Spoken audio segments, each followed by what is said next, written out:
I do this quite a bit with business people, but it's all people. But particularly in the context of business people, entrepreneurs, those in business settings, is when you have little, when there's the so-called in real hard decisions that need to be made, the people are looking at you as you profess. That's why I like oftentimes for people to discover that I'm a Christian Right. more Yeah. than me just saying it. Not because I'm trying to be covert or I'm ashamed, but I can't tell you how many people that have walked into our office and said, "Well, we notice, we know that they told me I didn't say anything. Right. We noticed Right. something different about you." And then I've had other people to say, "Yeah, well, we know that you." I never said it. They say, "Yeah, well, we know that you are. We know that you're a Christian," and so they were able to. They made that discovery or came to that conclusion based upon our deeds and our acts, maybe things that we didn't do and things that we did more than what we said, and and that was very very important to us. But the the thought that I want to challenge people with mostly is that as non-believers look at us, is when there's little, how do we how are we representing our faith, but also when there's much, and oftentimes is probably mostly even more so when there's much that non-believers see our faith on display, either the lack thereof, or if it's the real deal, Hmm. if it's the genuine. Right. And what I mean by that, it is normally when there's a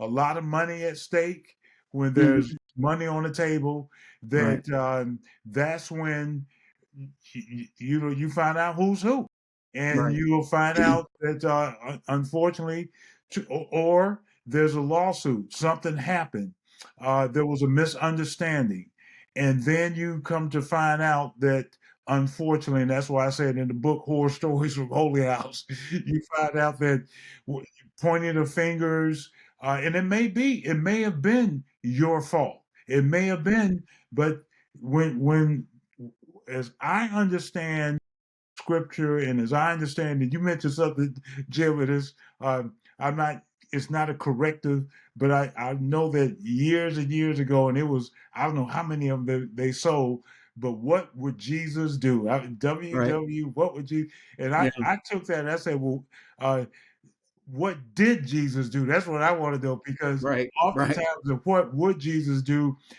was left up to interpretation, and people would Hmm. say, "Well, here's what Jesus would do," and then I'm saying, Right. "No, let's talk about what did he do Right. in this circumstance." And there was many circumstances where he was silent. He didn't say anything. There was no retaliation. You didn't. He took.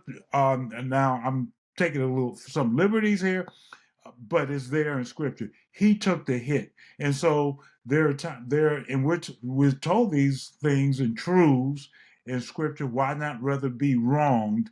And so when you have a non-believer and a believer, and that's why I said that there's a tension, you there are people who will actually try, and you mentioned this in one of the stories that you told, that will actually try and take advantage of you because you say that you are a believer, or they'll see if they can prey on your feelings and what the faith is supposed to represent. And so you should be a certain thing and you should do this. And how come you Hmm. aren't doing this? Why you should be reducing your price. And you get all this stuff that comes along with being a professing believer. And that's why I said I think it's better for you to for people to discover that you can't do Right. that when you are Is actually it? in the ministry, but in business, for them to discover and let them see through your practices and through policies and processes which should be best in class. You should be people should it should be contagious, salty. They should say, well, there's something about the way in which you guys are doing what you do that I want to learn how you're doing it. It's not abrasive, it's not offensive, is great and is contagious.